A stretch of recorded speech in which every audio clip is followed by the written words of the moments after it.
Vamos prosseguir na nossa série. Eu não sei quem trouxe a sua apostila para a gente completar hoje. Tem caneta aí disponível, tá bom? Quem precisar de caneta, levanta a mão que vai ser distribuída aí agora. Quem precisar de caneta, só levantar o dedinho assim, tem uma turma aí que vai distribuir agora para você. Sim. O material, não temos o material, mas logo depois, na verdade tem no grupo da igreja esse material, mas a gente não teve mais impressões desse material. Peço até desculpa aos irmãos, essa semana a gente não providenciou, né? Oi? A gente teve que fazer uma adaptação no nosso cronograma, então houve uma falha nesse processo, né? Nós terminaríamos na semana passada, mas devido às escusas, né? Nós vamos prosseguir. Levante e resplandeça. Esse é um tema não só para a nossa EBD de verão, mas é um tema para a igreja, toda a igreja de uma forma geral. Não para a igreja Luz do Evangelho apenas, mas para a igreja de Cristo sobre a face da terra, porque esse é um chamado, essa é uma vocação da igreja. E hoje a gente vai prosseguir, muito obrigado, a partir do tópico 13, onde nós paramos no tópico 12, sobre as bases bíblicas e teológicas para, muito obrigado, o voluntariado cristão. Nós falamos então sobre o sacerdócio universal de todos os crentes na semana passada, e hoje, prosseguindo nisso, nós vamos continuar desenvolvendo nosso entendimento, a nossa mentalidade a respeito do papel de cada cristão.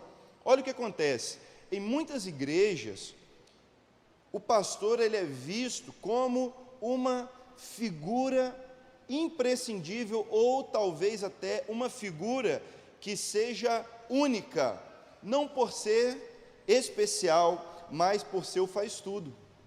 Tudo há uma expectativa sobre o pastor, e há muitas igrejas ainda que aumentam a carga. A expectativa não só fica sobre o pastor, fica sobre a esposa do pastor também, sobre os filhos do pastor, a família do pastor tem que ser o céu na terra, e tem que fazer tudo, né? O pastor tem que ser pastor da igreja, a mulher do pastor tem que ser líder da MCA ou das crianças, né? Tem que estar envolvido nesse processo, e é uma expectativa de que seja assim, mas tudo isso serve apenas para esconder o propósito de cada crente. Essa expectativa que é projetada sobre o pastor da igreja só serve para mascarar aquilo que Deus tem como chamado na sua vida, meu irmão e minha irmã. Esse é um chamado individual e particular. Todos nós temos uma missão a cumprir no corpo de Cristo, na igreja. Por isso nós fomos salvos. E aqui, olha o que diz: em muitas igrejas, em nossos dias, o pastor é visto como aquele que é você pode responder aí, auferidor de graça. O que é isso? Aquele que libera algo especial, sobrenatural na vida das pessoas. Vamos pedir o pastor para orar. Pastor, o senhor tem que dar uma palavra assim, assim, assado. Pastor, o senhor tem que fazer. Tudo está voltado para o pastor, mas a graça de Deus está sobre todos nós. Eu, pastor Pedro ou qualquer outro pastor, não temos um acesso privilegiado para Deus. Nós só temos Jesus. Quem tem Jesus aqui? Amém. Estamos empatados, glória a Deus. Estamos todos empatados. Nós temos Jesus. E olha, numa igreja em que prevalece a perspectiva, o exercício completo do sacerdócio universal do crente fica prejudicado. Se você se desenvolver com essa forma de pensar, você não poderá realizar muitas coisas na igreja. E é triste nós vermos uma igreja que ela se fechou em si mesma, onde a expectativa está sobre a vida do pastor, sobre os ministros, né, específicos da igreja. Mas a Bíblia vem nos dizer, cada um de nós crentes somos sacerdotes. Cada um de nós foi feito ministro para servir. E aí esse ponto é muito importante. Outra justificativa para o ministério individual ou para o voluntariado. Deus molda cada voluntário cristão para que ele possa servir em um ministério. E aqui nós temos um perfil que cada servo de Deus deve ter. Há 5 tópicos aqui que nós precisamos destacar sobre a vida dos voluntários, de cada um de nós servos. Você pode anotar aí o primeiro deles. Primeira coisa que Deus nos dá: dons espirituais. Dons espirituais. Nós somos dotados de um poder sobrenatural. Ignorar isso, irmãos, é ignorar a eficácia de Deus. Ignorar isso é abrir mão, e eu digo mais, é até um pecado contra Deus, você desdenhar do poder de Deus na sua vida. Você abrir mão do poder de Deus na sua vida. Os dons espirituais é algo que Deus coloca em nosso coração, uma ativação, um poder, uma força. É o próprio Deus agindo em nós. E cada um crente é responsável por reconhecer esse dom, desenvolvê-lo para poder oferecer aos outros. Então, todos nós, servos, temos o quê? Dons espirituais, ok. Segunda coisa, nós temos habilidades naturais. Já percebeu que as pessoas, cada um de nós, tem uma capacidade especial em determinada área? Você olha para uma pessoa em uma área e você fala assim: rapaz, é fácil fazer aquilo ali. Você vê o jogador de futebol, e aí você, jogador aí das quintas-feiras, você olha assim: rapaz, vou fazer aquilo ali mesmo, a quinta-feira lá na pelada eu vou fazer igualzinho. Não sai igual, porque a pessoa lá faz, parece fácil. Você vê o camarada na corrida, 100 metros, com obstáculos. Moisés, a gente olha o camarada ali, 1, 2, 3, vup, 1, 2, 3, vup, 1, 2, facinho, é moleza. O cara, ele é tão habilidoso naquilo ali, que ele faz parecer ser muito fácil. Mas quando você vai fazer, eu falei: rapaz, eu não dou conta disso aqui, não é para mim. As pessoas, elas têm habilidades, Deus coloca isso no coração delas. Sabe, há muitas habilidades naturais que a pessoa às vezes ignora. Há muitas habilidades que às vezes as pessoas criam. As pessoas, elas desenvolvem, elas se tornam tão aptas depois de tanto treinar, tentar, repetir, que elas se tornam capazes. Mas há uma verdade aqui: além dos dons espirituais, nós temos habilidades naturais. Deus nos deu essa capacidade também. Outro ponto: Deus coloca algo no nosso coração, ou seja, nós temos um coração que tem paixões, que tem sonhos. Não ignore aquilo que você tem como um grande desejo na sua vida. Não ignore aquilo que você tem como talvez uma grande indignação também. Você sabia que um sonho, muitas vezes, ele está apontando para um problema que você gostaria de resolver? Sabia que o sonho, muitas vezes as pessoas têm um sonho porque elas querem resolver um problema. Tem gente que fala assim: eu quero me casar, eu quero ter um casamento lindo, assim, assado, né? Porque às vezes quer resolver um problema. Às vezes a pessoa fala assim: eu quero ter uma casa, eu quero ter um carro, eu quero ganhar muito dinheiro, porque quer resolver um problema, passou por momentos difíceis na vida e agora quer superar isso. Da mesma forma que alguém fala assim: meu sonho é acabar com o analfabetismo infantil. Meu sonho é ver todas essas crianças escolarizadas. Olha só, um sonho que tem a intenção de resolver um problema, uma indignação. Não ignore a indignação que está no seu coração. Eu não me conformo com a política. Eu não me conformo com a falta de saneamento básico. Eu não me conformo com a destruição da natureza. Eu não me conformo com os problemas conjugais. Eu não me conformo com a degradação da família. Não me conformo com a produção cultural que hoje em dia está péssima.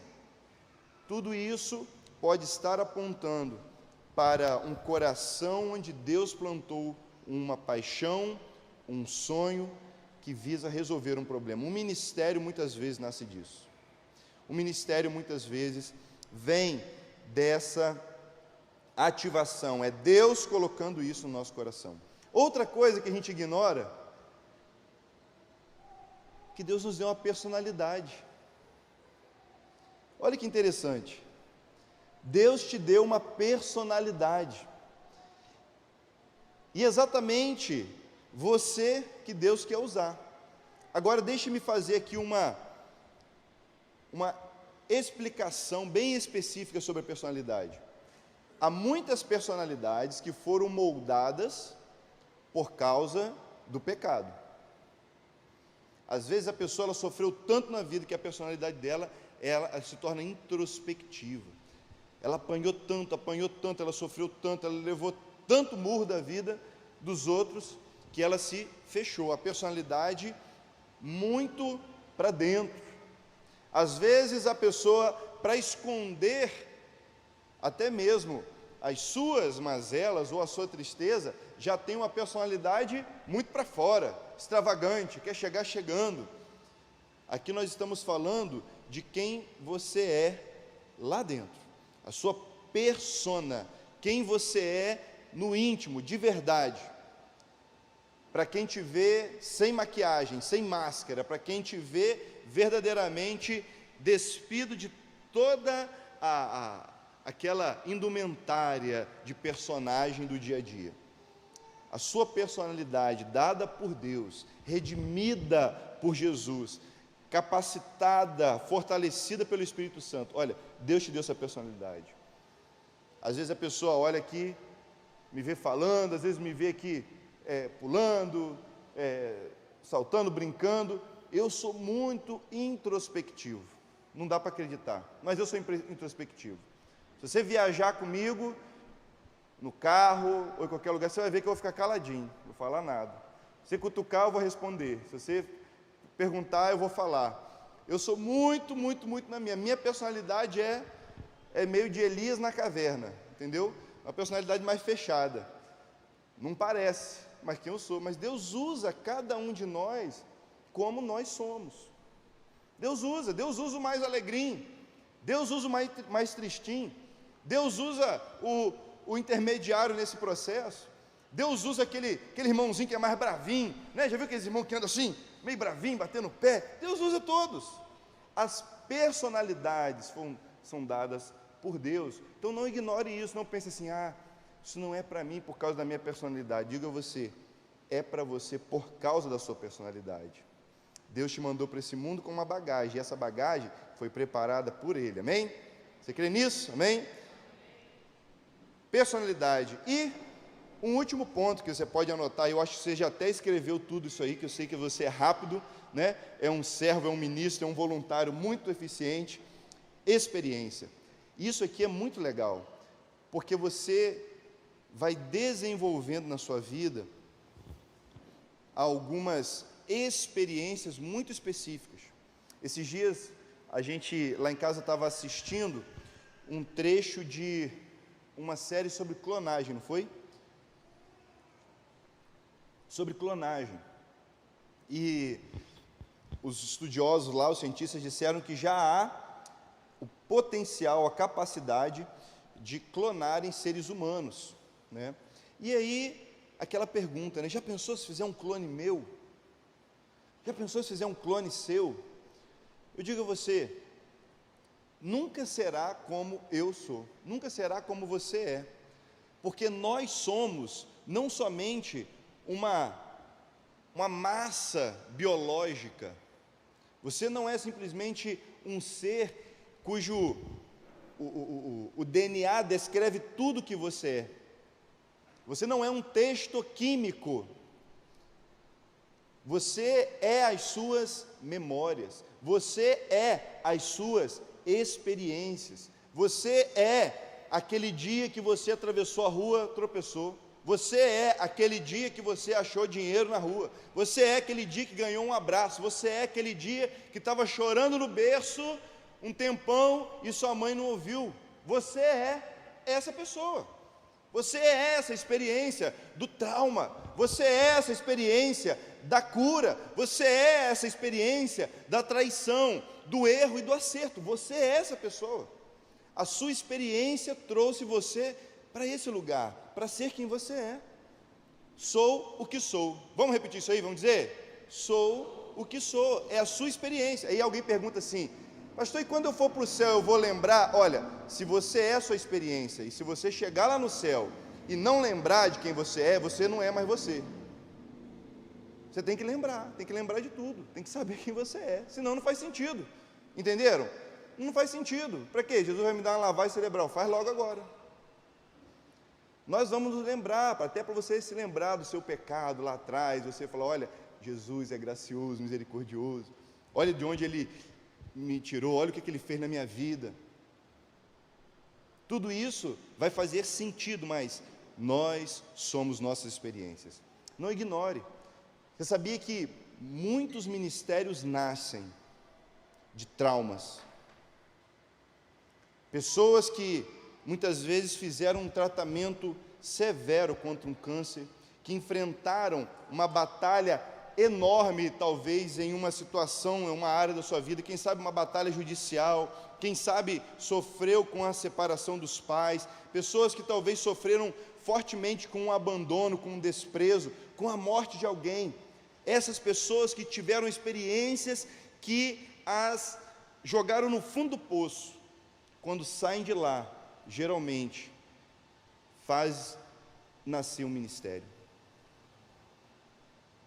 Essas pessoas, geralmente, colocam o seu passado, a sua experiência aos pés da cruz, para que Jesus use para curar e salvar outras pessoas. Há tantas pessoas que têm essa experiência, e eu creio que aquilo que você viveu é e pode ser usado por Deus para transformação de tantas vidas. Então, um ministério nasce assim. Cada voluntário, ele é moldado. Deus modelou você. Não ignore o poder de Deus agora. Não ignore o poder de Deus nesse dia. Não ignore aquilo que você viveu. Deus transforma toda maldição em bênção. Deus transforma, Deus usa para a glória dele. Outro ponto. O propósito de Deus é que os voluntários cristãos sirvam de forma o quê? Cada um de nós vamos servir. Nós somos um corpo e assim bem ajustado, totalmente ligados, unidos, vivendo em amor. E o que define essa nossa conexão é o Espírito de Deus, é o amor de Deus, que é o elo da perfeição. Mas o propósito de Deus é que cada um de nós possa servir de forma o quê? Interdependente. Ou seja, para que pastor chegue aqui e possa exercer o seu ministério da pregação da palavra, muitos outros irmãos trabalharam para que esse momento fosse possível. Irmãos que trabalharam na limpeza, irmãos que trabalharam no preparo, na sonorização, no ajuste do microfone, do volume, irmãos que trabalharam na iluminação, irmãos que trabalham na transmissão. E depois ainda, olha, irmãos que vieram aqui, trouxeram o copinho d'água, botaram isso aqui. Nós precisamos reconhecer essa interdependência. E sabe o que acontece, irmãos? Muitas vezes, ministérios não têm sucesso, porque está faltando alguém entrar em campo. Está faltando você. Está faltando o seu ministério ser exercido na igreja. porque cada um de nós é uma plataforma para que outros possam exercer o seu ministério. Cada um de nós é uma plataforma para que outros possam se desenvolver. A maior alegria de um servo, de um voluntário, de um ministro, é saber que a vida dele serviu para que outro fosse edificado. Louvado seja o Senhor, que Deus use cada um de nós para a glória dele. Outro ponto, 16. Você escreveu aí, interdependente? Amém? Vocês chegaram aí? Estão acordados? Vamos lá. 16. Deus concede à igreja homens e mulheres que são o quê? O que esses homens e mulheres são? E para quê? Deus concede homens e mulheres que são dons. O que significa a palavra dom? Presente. Deus não só te deu dons, Deus não só te deu presentes espirituais, mas fez de você um presente espiritual. Então pode completar aí, dons para que esses possam ajudar cada crente a realizar o seu ministério. Não são os membros da igreja que ajudam o pastor. Leia isso aqui, por favor. Vamos lá. Para de escrever aí e me ajuda aqui nessa leitura desse segundo parágrafo aqui. Vamos lá? 1, 2, 3 e já. Não são...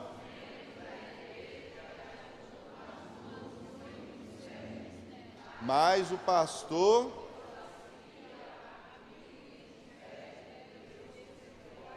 Amém? Amém? Então tchau, fui embora. Não preciso mais estar aqui. Isso aqui já resume tudo. Não é você ajudando o pastor. Não é você ali, o pastor está precisando de ajuda. Está precisando de ajuda, pastor. Não, o pastor chega para você, meu irmão, o que é que você precisa para ser usado por Deus poderosamente? O que é que você precisa? O que está faltando na sua vida para você ser um instrumento poderoso do Senhor? Essa é a ideia. Esse sempre foi o propósito de Deus. Tanto é que se você estudar o livro de Atos, e especialmente você voltar na nossa série de mensagens sobre redescobrindo a igreja, que nós estamos fazendo às quartas, existe, por exemplo, um momento muito especial, se eu não me engano, esse estudo foi dado pelo Juan, quando a igreja, os apóstolos, para resolver um problema, elegem irmãos para servir as mesas. E o que os apóstolos falaram assim? Não é correto a gente negligenciar o ministério da palavra. Servir as mesas é importante? Cuidar de órfão e viúva é importante, irmão? Sim ou não? Amém? Amém? Amém ou não amém? É importante. Mas quando os apóstolos se viram diante dessa responsabilidade, eles falaram: se eu colocar a mão para fazer isso, eu sou negligente. Pastor é negligente. O ministério da palavra é o ministério da palavra. E eles então falam assim: nós vamos nos dedicar ao ministério da palavra, nós vamos nos dedicar ao ensino da palavra e à oração.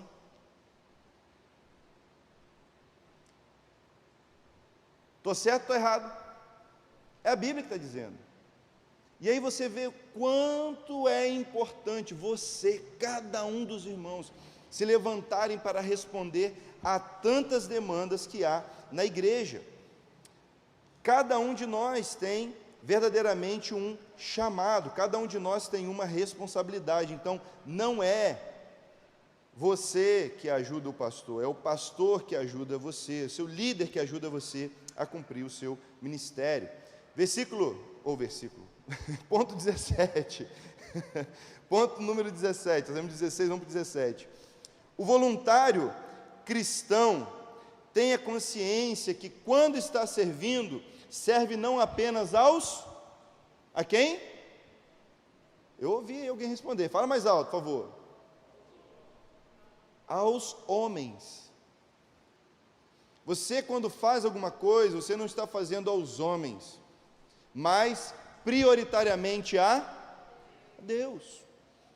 Você não está fazendo simplesmente para os homens. Olha, irmãos, é lindo a gente ver aquele versículo que Jesus está dizendo assim, que a gente precisa entrar no nosso quarto, fechar a porta, e o Pai nos vê em secreto. O Pai que vê em secreto o recompensará. Ali diz que o Pai vê aquilo que as pessoas não veem. O Pai enxerga. É por isso que quando nós fazemos a obra de Deus, a nossa maior responsabilidade é prestar contas para Deus. A nossa motivação, o nosso comprometimento não é em relação ao pastor, não é em relação aos irmãos que vão nos ver, mas especificamente para com Deus. É baseado nisso, é por isso que a gente pode fazer tantas tarefas. Eu estava pensando nisso essa semana. Essa semana foi especialmente difícil para mim, na verdade, essas últimas semanas, porque no trabalho eu tenho tido que dar uma atenção muito específica a alguns problemas que aconteceram lá, e eu estou tendo que trabalhar até mais tarde um pouco, acordando mais cedo. Hoje mesmo acordei cedo para poder fazer algumas atividades lá, algumas rotinas, né, nos servidores lá e tal. E eu fiquei pensando esses dias, falei, puxa vida, sabe o que acontece? Está certo que eu sou pago para isso, mas as pessoas vão chegar no outro dia de manhã cedo, e não tem a mínima ideia que eu virei quase a noite toda consertando um monte de problema lá. As pessoas não fazem a mínima ideia de que esse final de semana especificamente, eu tive que dar uma atenção especial para poder fazer um monte de coisa. Terminando aqui, eu vou para lá, vou fazer um monte de coisa, e segunda-feira o pessoal vai chegar para trabalhar, vai colocar lá o usuário, a senha dele, vai entrar no sistema, tudo funcionando, sem ter a mínima noção de como foi o meu final de semana. E você já parou para pensar que você também faz muitos sacrifícios invisíveis? Os pais de família acordam cedo, às vezes as irmãs, as mães aí acordam cedo também. Nós fazemos tantas coisas que são invisíveis. Já parou para pensar nisso? E às vezes a gente faz um monte de coisa invisível e se acha especial. Poxa vida, ninguém me reconhece, ninguém me vê. Eu fiquei pensando, rapaz, eu dormi essa noite, Deus cuidou de mim, eu acordei tão bem. Há tantas coisas, o Deus invisível faz tantas coisas visíveis e nós nem reconhecemos também.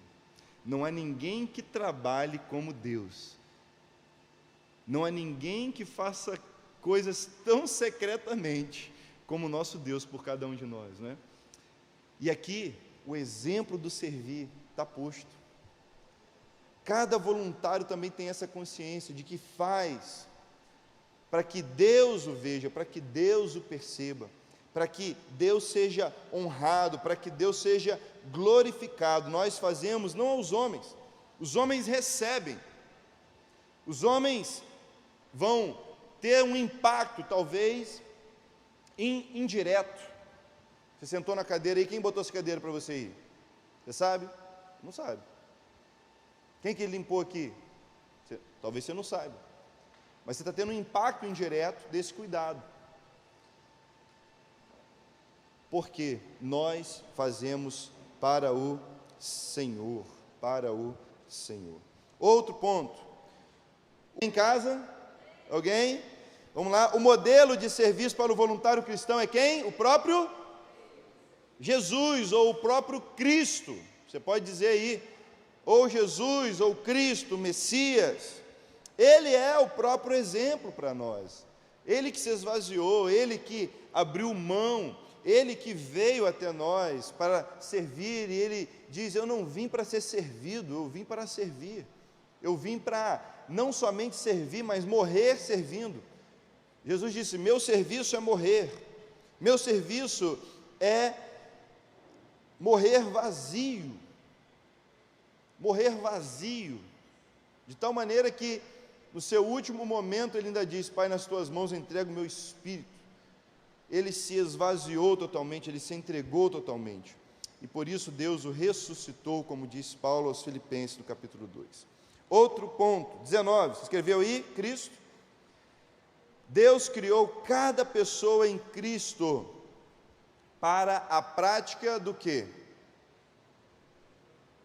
Para que Deus nos criou em Cristo Jesus? Para praticar o quê? Boas obras. Deus nos criou para a prática das boas obras, e ao praticá-la, o voluntário cristão experimenta realização, pois o propósito, escreva também aí, boas obras e propósito. O propósito de Deus se cumpre em sua vida. Como que você vai ser um crente ativo, feliz? Como que você vai ser um crente que faz diferença? Quando você se comprometer com algo. Quando você colocar a mão em algo para dizer, olha, isso aqui é para mim. Eu vou começar a fazer algo, por mais simples que seja, eu vou me comprometer. E aí você vê a realização do propósito de Deus na sua vida. Outro ponto. Deus faz o que no mundo hoje? Através dos seus servos. Deus o quê? O que Deus faz através de nós no mundo? Ele age. Por isso que nós somos o corpo de Cristo. Cadê Jesus? Cadê Jesus? Olha, Jesus ressuscitou, está sentado à direita de Deus Pai, né? A destra, a mão direita. Destra significa mão direita, né? Ele está sentado à mão direita de Deus Pai. E em breve ele voltará, mas cadê esse Jesus? Olha esse Jesus aí do lado aí. Olha o corpo de Cristo aqui, reunido. Como que Deus vai agir no mundo? Através de mim, através de você. Através do nosso comprometimento. Ele age através dos seus servos. Não dá para a gente esperar que políticos façam isso. Não dá para a gente esperar que governos resolvam os problemas. Na verdade, todo problema que o governo tenta resolver, ele só cria mais outros 10, além de não resolver o que já tinha. Esse é um fato. É a igreja a solução do mundo. Não há outra instituição, porque Deus age através da sua igreja. Porque Ele derramou o seu Espírito exatamente na igreja. Sobre nós, o Espírito está em nós, e aí Deus vai agir através de nós. E, por último, o objetivo final e principal do trabalho voluntário cristão é o quê? Receber a coroa da vida, é isso? O galardão. O objetivo final do trabalho cristão é o quê? Dormir com a consciência tranquila. É o sono dos justos. É o quê? Para que Deus seja glorificado. Aqui é a glória de Deus. Por que nós fazemos o que fazemos? Para a glória de Deus. Agora veja você, se Deus é glorificado com aquilo que você faz. Veja você, se Deus é glorificado com suas palavras, se Deus é glorificado com as suas atitudes, se Deus é glorificado com o seu comprometimento, se Deus é glorificado com os seus dízimos, com as suas ofertas. Veja se Deus é glorificado com o seu tempo devocional. Veja se Deus é glorificado com o seu trabalho. É você que precisa ver. Mas a nossa consciência deve estar nisso, que o objetivo final e principal de tudo que fazemos, e especialmente do nosso voluntariado, é a glória de Deus. Deus deve ser glorificado em tudo. Amém? Então aqui a gente encerra esse tópico, onde nós fizemos uma análise do que a Bíblia fala sobre o trabalho voluntário. O que a Bíblia diz sobre o nosso desempenho no que diz respeito ao trabalho cristão. E agora eu quero fazer uma retrospectiva de alguns pontos que nós vimos aí nas últimas semanas, porque nós, graças a Deus, né, vamos começar a nossa escola bíblica, de fato, né, nossas turmas aí, na próxima semana. Então, faça sua matrícula, repito, faça sua matrícula, e vamos fazer aqui uma breve retrospectiva. E aqui é o ponto principal. O que está escrito aí, gente?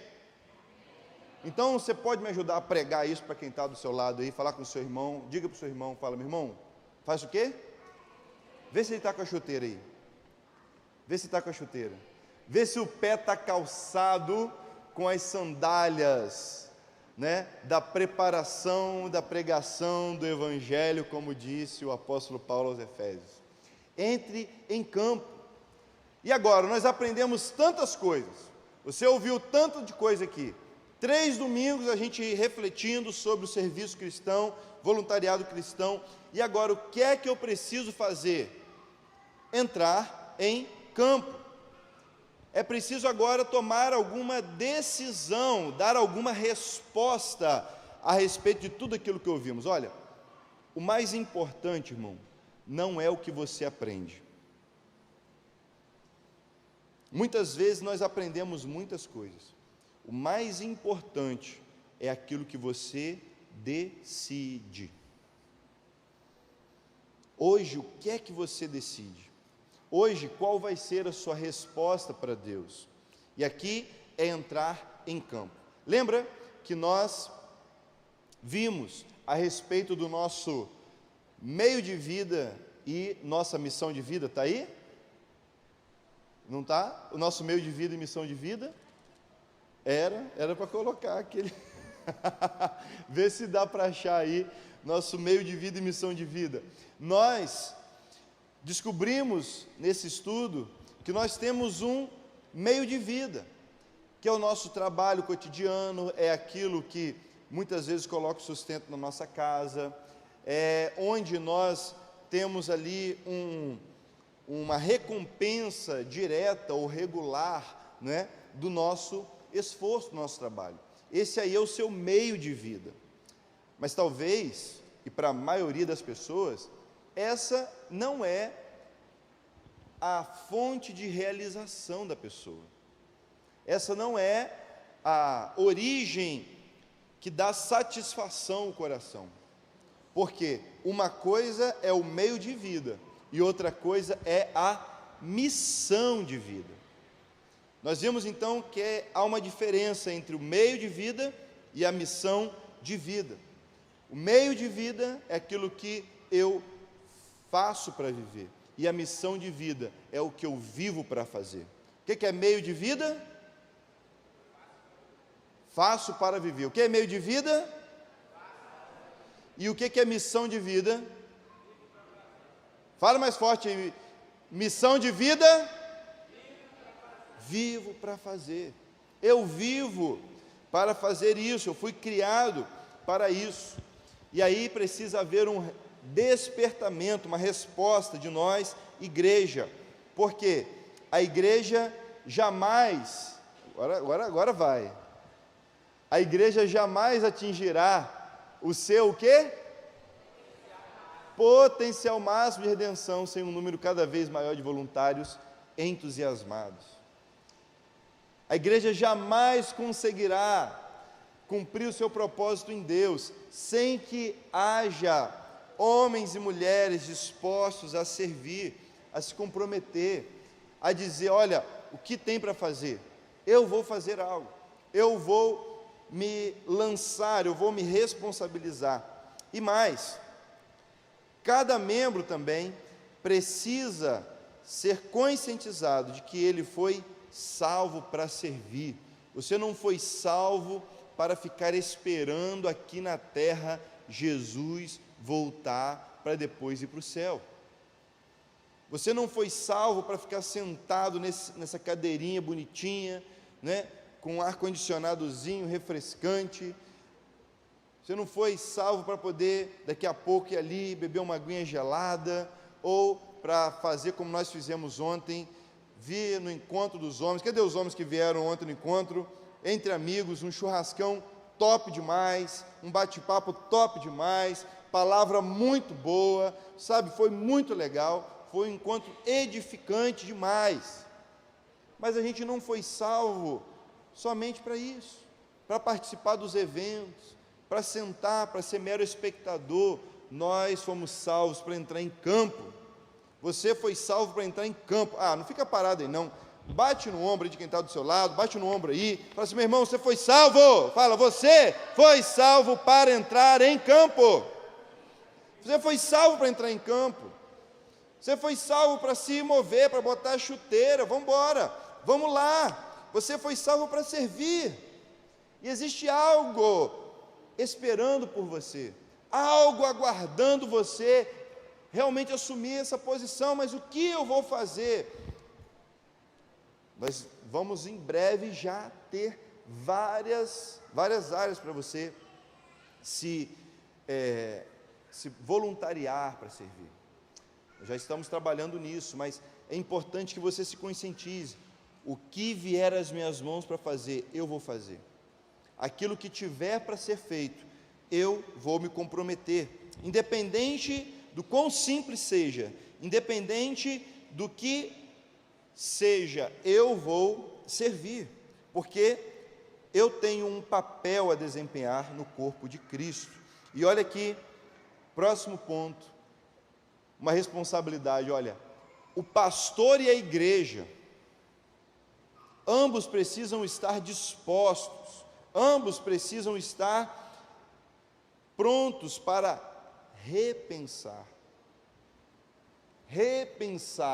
o que ela espera do seu pastor e de cada membro. A igreja precisa pensar: o que eu espero do pastor Pedro, o que eu espero do pastor Davi, o que eu espero dos líderes, da diretoria. Da mesma forma que nós precisamos pensar o que nós esperamos da igreja.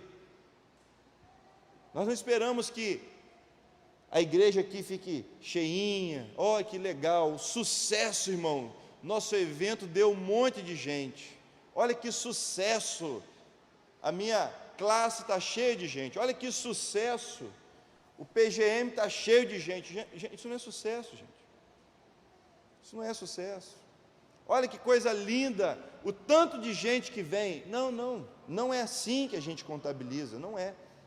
Nosso propósito não é fazer evento, encontro com um monte de gente. Nosso propósito não é reunir galera. Nosso propósito não é encher um lugar. Nosso propósito é encher uma cidade com homens e mulheres de Deus que vão servir. Nosso propósito é equipar os santos, dizer para você, a sua vida, você foi salvo para desenvolver um ministério. Qual é o ministério? Não é só para aqui dentro da igreja não, lá para fora também. Quem sabe é você que vai criar demandas, quem sabe é você que vai dizer: olha, na igreja está faltando um ministério, nós precisamos servir a nossa comunidade, nós precisamos responder a tal coisa, e você vai se levantar para ser resposta de Deus. Você não precisa esperar pelas ideias que estão na cabeça do pastor Pedro, nem na minha cabeça, nem na cabeça de outros líderes, não precisa, porque eu tenho certeza que Deus tem algo para você. Então você não pode esperar que Deus coloque na minha cabeça um sonho que seja para você. É você que tem que buscar isso em Deus. É você que precisa se colocar à disposição do Senhor. E repense, reflita. Você é uma parte, uma ferramenta. Você é um ministro, um discípulo muito especial na obra de Cristo. Você é um membro desse corpo. E aí entra uma questão muito importante para nós. A igreja é aquela que carrega soluções para o mundo. Somos nós que temos soluções, nós é que temos resposta. A igreja é a esperança do mundo. Vocês viram que Jesus disse assim, que há uma geração perversa?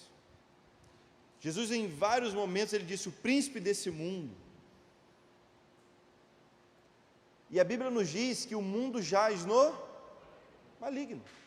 Essa é uma resposta que a gente tem muito fácil. E a igreja, muitas vezes, tem a seguinte compreensão: se o mundo jaz no maligno, eu vou me refugiar dentro da igreja. Se o mundo jaz no maligno, o lugar certo para eu criar meus filhos, olha, é dentro da igreja, verdade. Se o mundo jaz no maligno, o lugar certo para a gente poder estar é na igreja, verdade. Mas quantas horas da sua semana você passa na igreja? Vamos fazer uma conta rápida aqui. Se você vem no domingo de manhã, bota aí 2 horas. Se você vem no domingo à noite, 2 horas. Se você vem na quarta-feira é 1h30. Então aqui, quem é bom de matemática, já viu, 2 mais 2, 4, com mais 1,5, dá quanto? 5,5. Bota aí, vamos arredondar. Vamos supor que você vem num culto aí, quem veio no churrasquinho ontem aí, nosso bate-papo entre amigos, pá, legal, bota aí mais 2 horinhas aí. Então vai lá, 6, 7, 8 horas, vamos arredondar para 8 horas. Você vai no PGM também, 8 horas, bota aí 10 horas. 10 horas da sua semana. Um dia tem quantas horas? 24, 10 horas da sua semana. O que você vai fazer o resto da sua semana toda? O mundo já no maligno, estou lá no maligno, ó, estou perdidão no mundo. Olha, a Bíblia fala, você é sal da terra, você é luz do mundo. O propósito de Jesus nunca foi construir algo, um lugar, para todo mundo ficar ali dentro, escondido do mundo. Sempre foi que pessoas, servos, discípulos, fossem capacitados aqui e enviados para o mundo. Esse é o propósito de Deus. O mundo jaz no maligno, sim, mas é a igreja que vai ser resposta lá fora, a igreja que é a resposta para o mundo, a igreja que tem esse chamado, essa responsabilidade. Não é difícil a igreja, eu e você, olharmos lá para o mundo e vermos um monte de problema. O mundo jaz no maligno, e há várias formas de maldade no mundo. Há muitos problemas que a gente consegue ver. Mas o que a Bíblia diz? Lá em João, 1 João capítulo 3, versículo 8. Para isso, vamos ler aqui? Vamos lá? Para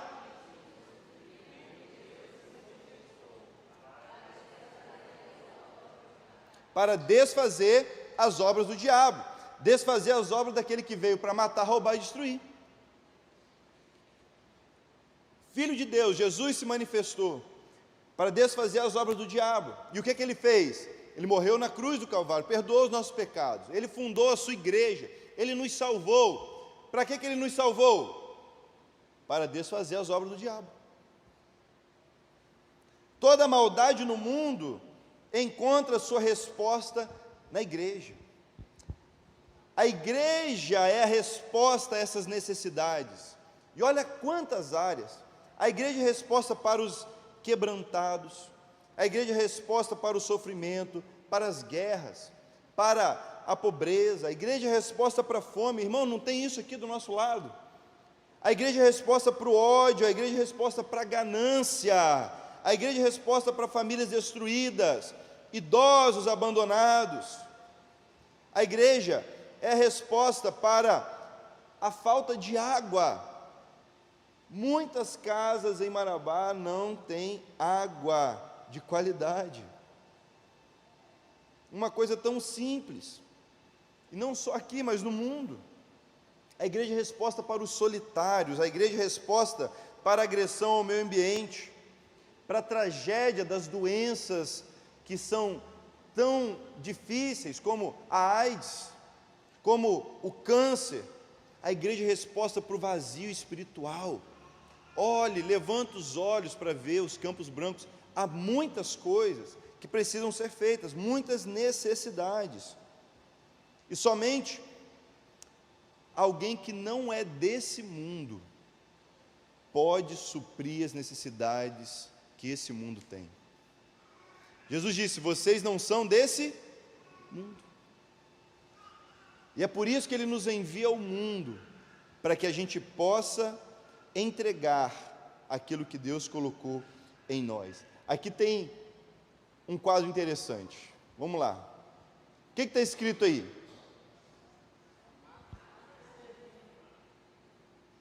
Só isso? E ir. Olha que interessante. Olha aí, ó. Parabéns, Laine. A Laine que desenvolveu slide aqui, muito legal. Olha só que interessante. Há 3 palavras aqui que eu quero destacar com você.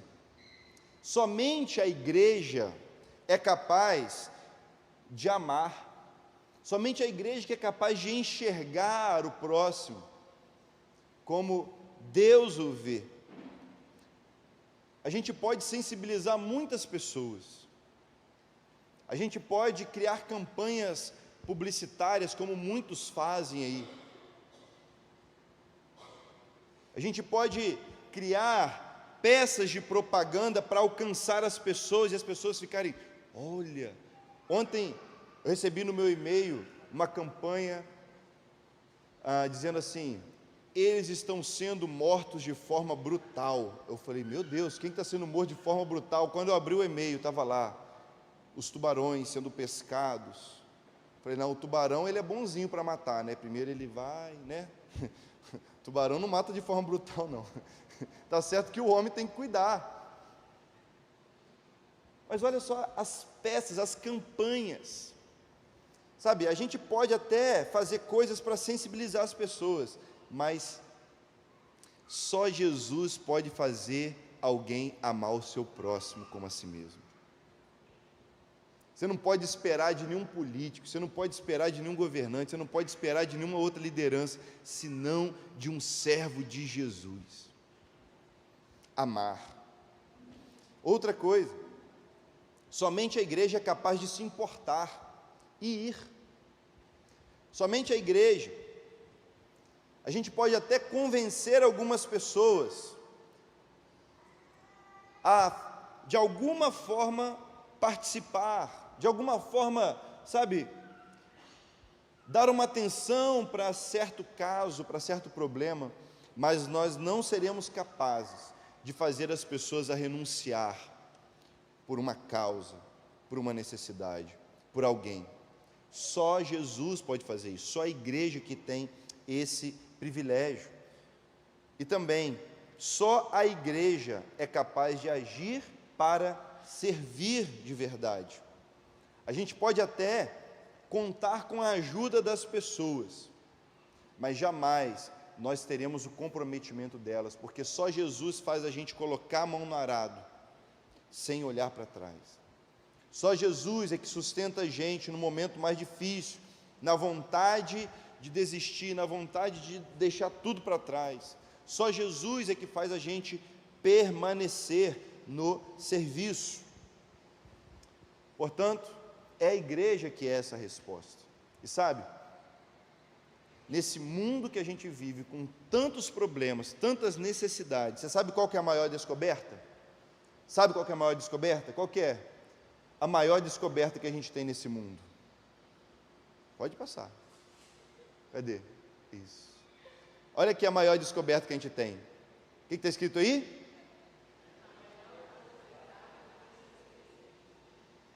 Às vezes eu acho que você não entendeu esse versículo. Eu acho que você não entendeu esse versículo.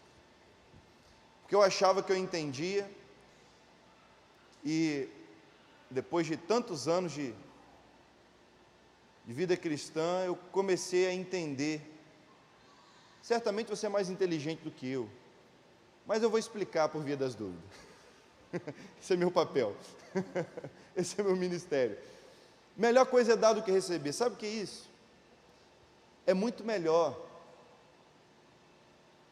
você pagar o almoço para alguém hoje, do que ter alguém que bata no teu ombro e fala assim, vou pagar o seu almoço.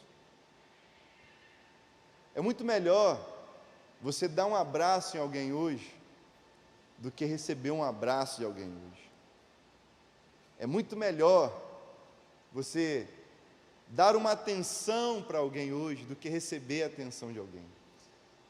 O apóstolo Paulo, ao dizer essas palavras em Atos 20, ele diz, sabe, isso não está escrito em lugar nenhum, só aqui em Atos que Paulo fala. Ele disse, Jesus disse isso. Essa é uma palavra que Jesus diz que não está nos evangelhos. Olha que interessante. Paulo diz isso e Lucas escreve. Palavras de Jesus que não estão nos evangelhos. E qual é essa palavra? A melhor coisa é dar do que receber. Quem disse isso foi o doador de toda a vida. Quem disse isso foi o doador de toda boa dádiva. Quem disse isso foi o sustentador.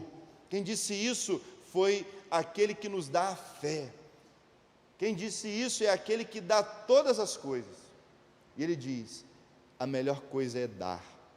E sabe qual é o grande poder de um cristão? Alguém que se converte a Jesus recebe um grande poder. Sabe qual é esse grande poder? De saber que ele tem algo a dar para o outro. Ele tem algo a oferecer. Por muito tempo, sabe, o mundo jaz no maligno, e o mundo do maligno tenta colocar na nossa cabeça, sabe o quê? Que nós precisamos que alguém faça algo por nós. Mas em Cristo nós descobrimos que nós temos algo a fazer pelo mundo. Nós temos algo a fazer pelo próximo. Não há ninguém que não tenha algo que não possa dar. Eu me lembro que a minha avó materna, já muito debilitada, nos seus últimos meses de vida e últimos dias, ela sempre precisava de uma atenção. Ela já acordava, precisava de alguém para colocá-la sentada, para cuidar dela. Ela colocou uma bolsa de colostomia, então precisava fazer higienização, e esse processo é um pouco chato assim, mas todos os dias, olha só, o que ela tinha a oferecer? Nada, debilitada, mas ela acordava e sua primeira atitude era cantar: que as palavras da minha boca e a meditação do meu coração sejam todas em louvor a Ti. Tinha algo a oferecer, tinha algo a oferecer. Você tem algo a oferecer. Eu espero que você descubra isso em nome de Jesus, para que a sua vida mude. A coisa mais insignificante que alguém pode fazer é viver para si mesmo. A coisa mais insignificante que você pode fazer é chegar lá depois, no final da sua vida, e ter tantos bens, ter o seu conforto, quem sabe morrer numa cama quentinha, mas descobrir que você viveu só para si mesmo. Que você na sua vida só foi capaz de juntar, sem renunciar. Que você só foi capaz de ganhar e não dar. Que você morreu cheio, ao invés de morrer vazio. Porque Jesus disse: resplandeça a vossa luz diante dos homens. Assim resplandeça a vossa luz diante dos homens. Como que a nossa luz resplandece, voluntário? Como? Através das nossas boas obras, através daquilo que nós fazemos. E qual é a boa obra? Ajude uma senhora a atravessar a rua. Qual é a boa obra? Ore por alguém. Não diga assim: vou orar por você, tá? Não, ora na hora.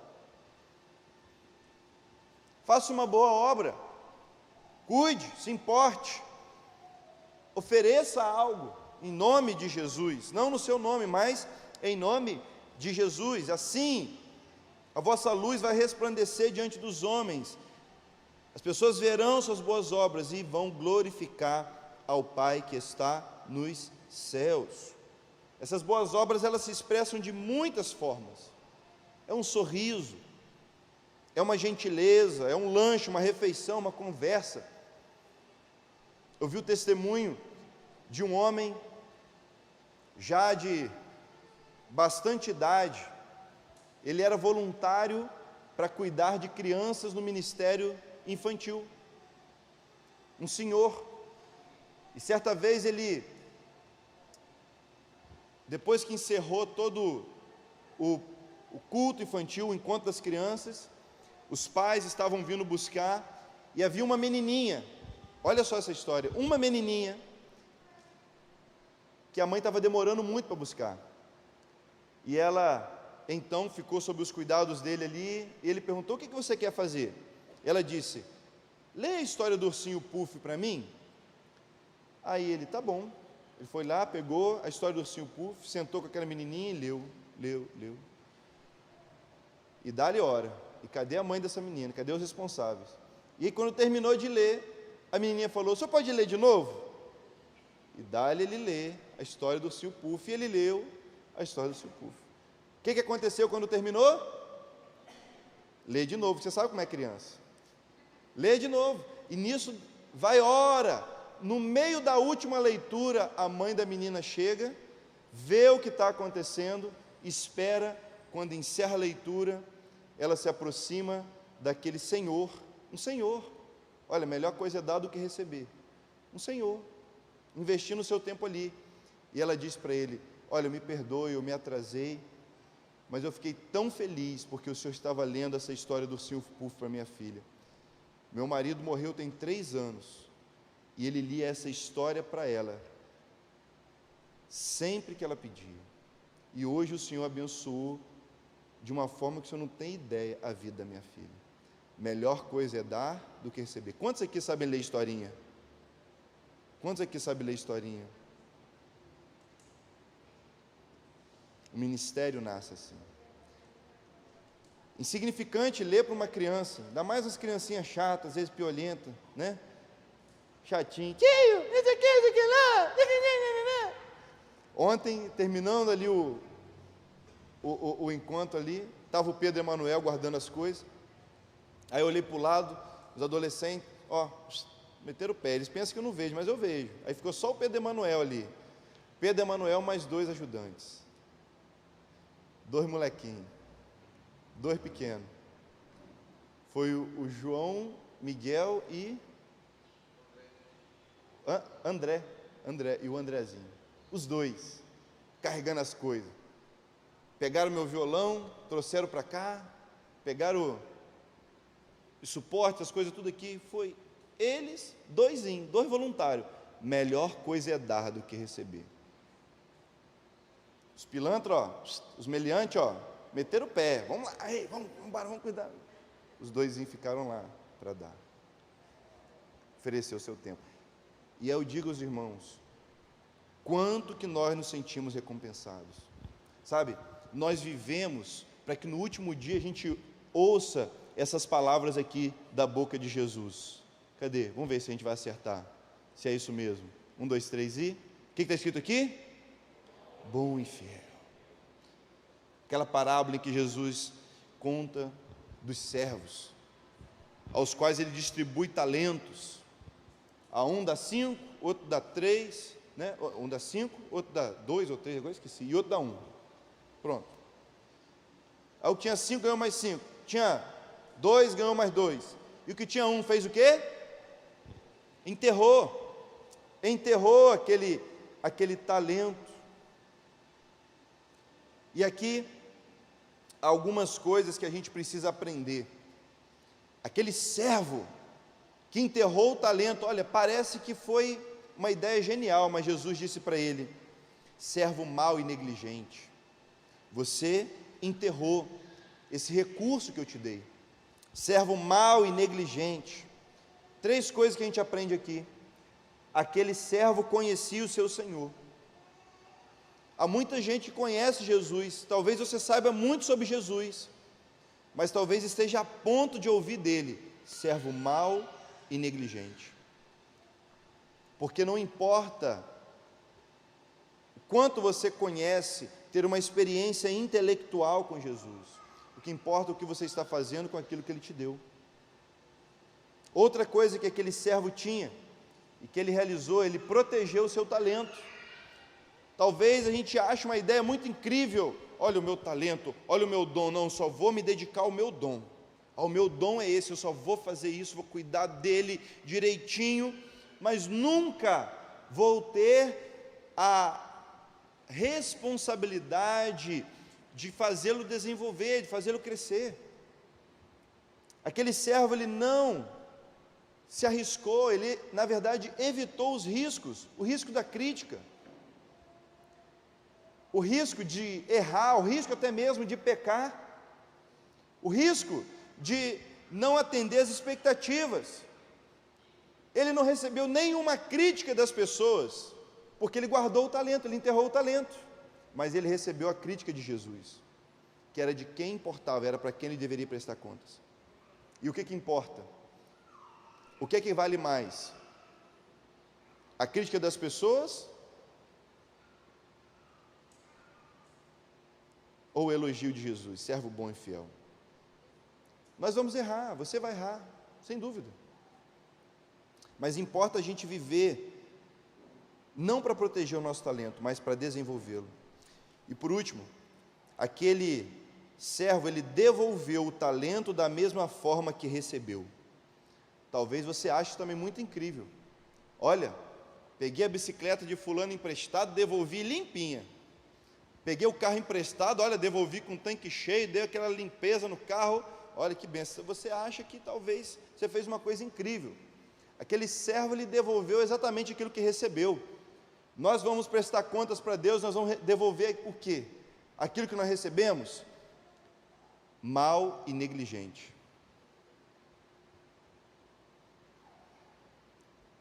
Eu vejo aqui que aquele servo que fez isso, ele roubou a glória de Deus. Sabe, o que é dar glória a Deus? Dar glória a Deus é fazer algo para que Deus seja percebido. E roubar a glória de Deus é esconder o que o torna notável. A manifestação dos seus filhos. Toda vez que um filho de Deus se esconde, toda vez que um filho de Deus não se apresenta, toda vez que eu e você não nos voluntariamos, nós roubamos a glória de Deus. E eu vim aqui para dizer para você, que você faça escolhas, para que Jesus diga a respeito de você, individualmente, pessoa, servo bom e fiel, entra na alegria do seu Senhor, sobre o pouco foste fiel, sobre o muito te colocarei. A Bíblia diz, a quem muito foi dado, muito será pedido. Significa que não importa aquilo que você recebeu. Como assim? Importa aquilo que foi dado a você, não aquilo que você recebeu. É como eu disser para você, olha, estou te dando esse telefone aqui, é seu, hein? Está aqui. Te dei o telefone.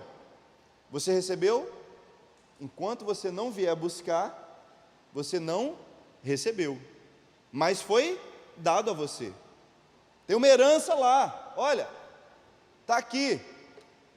Vai lá em tal lugar hoje, olha, tem um almoço seu pago lá, pode ir lá almoçar lá que está pago, por minha conta.